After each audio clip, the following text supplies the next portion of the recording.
संस्थाका अध्यक्ष क्याप्टेन जोगमोहन राईज्यू र पत्रकार मित्रहरू र प्रत्येक रेजिमेन्टका अध्यक्ष तथा प्रतिनिधिज्यूहरू र संस्थाका पदाधिकारीज्यूहरूलाई म सचिव देवकुमार लिम्बू तथा संस्थाको तर्फबाट हार्दिक स्वागत गर्न चाहन्छु। हाम्रो आजको कार्यवाहक अध्यक्ष क्याप्टेन जोगमोहन राई हुनुहुन्छ। त्यस्तै आर्थिक संयोजक क्याप्टेन पूर्णप्रसाद लिम्बू साहब हुनुहुन्छ। त्यस्तै निर्माण संयोजक हाम्रो लेफ्टेनेन्ट पूर्णेन्द्र प्रसाद लिम्बूजी हुनुहुन्छ। अनि कोषाध्यक्ष लेफ्टेनेन्ट उमेश चन्द्र लिम्बू हुनुहुन्छ। कार्यक्रमको उद्देश्य भनेको यो ब्रिटिस गोर्खा समिति पाकको ऐतिहासिक पृष्ठभूमि महत्त्वबारे जानकारी दिनु र आर्थिक सहयोग अपिल र प्रचार प्रसार मार्फत देश तथा विदेशमा रहनुभएको भूपू गोर्खाहरू र कार्यरत गोर्खा साथीहरूलाई यस पाकको उद्देश्य र योगदानको बारेमा अवगत गराउनु हो। र आजको यो कार्यक्रममा छोटकरी म जानकारी दिन चाहन्छु। सबभन्दा पहिले हाम्रो धरान 4 का अध्यक्ष धनबहादुरज्यूको छोटो हामी मन्तव्य राख्छौँ। त्यसपछि हाम्रो अध्यक्ष जोगमोहन राईज्यूले पाकको ऐतिहासिक पृष्ठभूमिबारे छोटकरीमा जानकारी दिनुहुन्छ। त्यसपछि आर्थिक संयोजक पूर्णप्रसाद लिम्बूज्यूले पत्रकार सम्मेलन गर्नुको उद्देश्य र आर्थिक सहयोगको र प्रचार प्रसार बारेमा उहाँले जानकारी दिनुहुने। यस कार्यक्रममा र यो निर्माण ब्रिटिस गोर्खा समिति पाक निर्माणमा आर्थिक दिनुहुने दाताहरूको नामहरू पढेर सुनाउनुहुन्छ। त्यसपछि पत्रकार मित्रहरूले सवाल जवाफ गर्न सक्नुहुनेछ। हाम्रो आदरणीय अध्यक्ष धरान 4 का अध्यक्ष धनबहादुर राईज्यूलाई चाहिँ छोटो मन्तव्य राखिदिनुको लागि म हार्दिक अनुरोध गर्दछु।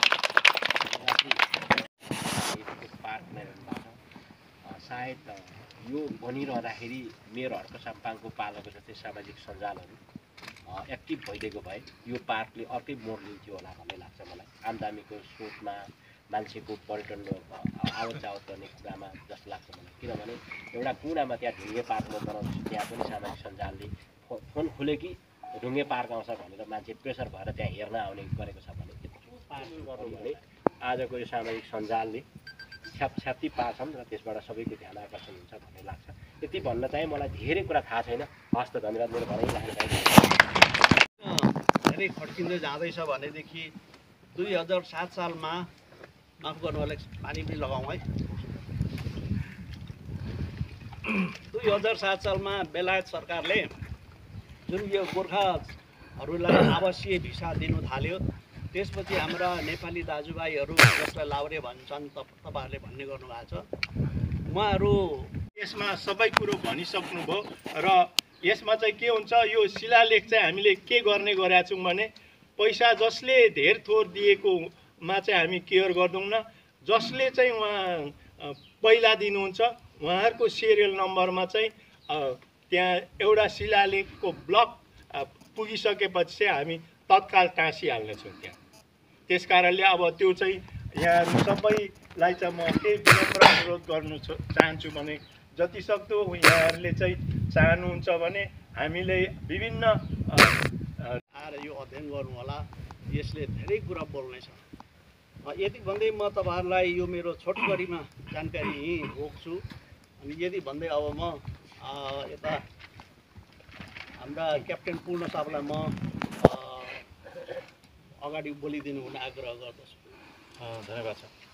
म अलिक धेरै बोल्नु पर्यो, स्ट्रेस गर्नुपर्ने छ कुराहरू। विशेष गरेर हाम्रो वडा अध्यक्षज्यू सधैँ हामीलाई साथ दिनुहुन्छ। आज पनि आइदिनु भयो, धेरै धेरै धन्यवाद छ हजुरलाई। हाम्रो के अरे काबा अध्यक्षज्यू, सम्पूर्ण हाम्रो टिम र विशेष गरेर हाम्रो मिडियाकर्मी साथीहरू, हजुर यति टाढोबाट यस्तो गर्मीको बेला यत्रो उकालो यहाँ आइदिनु भयो। यहाँलाई चाहिँ हामी हाम्रो सम्पूर्ण टिमबाट मुरीमुरी धन्यवाद छ। अनि जति यहाँ उपस्थित हुनुहुन्छ यहाँहरू सबैलाई धन्यवाद छ। आज हाम्रो श्रमदान पनि थियो। अनफर्चुनेटली श्रमदान चाहिँ हजुरहरूले देख्नु कतिले पाउनु भएन। हामी तलबाट श्रमदान गर्दै आउँदै थियौँ र अहिले हामी यो प्रेस मिटको टाइममा छौँ।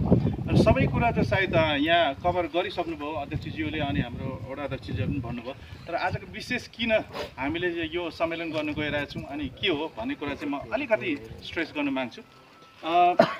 पछाडि हटेँ मैले, यो बोर्डलाई हजुरलाई अलिकति केन्द्रित गर्नु पऱ्यो। म आजको विषय भनेकै यही हो। यसले डोनेसन एपिलको लागि विशेष गरेर आज यो हाम्रो के अरे सम्मेलन चाहिँ गर्न गइरहेछौँ। यो विश्वभर जति पनि मिडिया मार्फत हामीलाई हेर्नु भइरहेछ, उहाँहरूको लागि चाहिँ हामीले एपिल गर्न गइरहेछौँ। अनि किन चाहिँ एपिल गर्न गइरहेछौँ, के को लागि भन्दाखेरि चाहिँ प्रष्ट यो के अरे बोर्डमा पनि देखिएको छ र हामीले एउटा 478 दिएको छ। त्यसरी नै हाम्रो राजकुमार लिम्बू र उहाँको मिसेसले 10,005 रुपियाँ दिनुभएको छ। त्यसरी नै हाम्रो मानबहादुर गुरुङ र उहाँको श्रीमतीले 10,000 दिनुभएको छ। त्यसरी नै हाम्रो क्याप्टेन भक्तबहादुर राई साहब र उहाँको मिसेसले चाहिँ 12,857 रुपियाँ दिनुभएको छ। र त्यसरी नै हाम्रो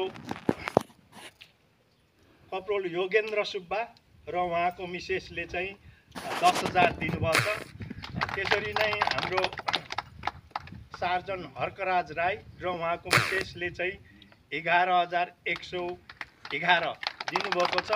र जम्मा आज यही अन द स्पट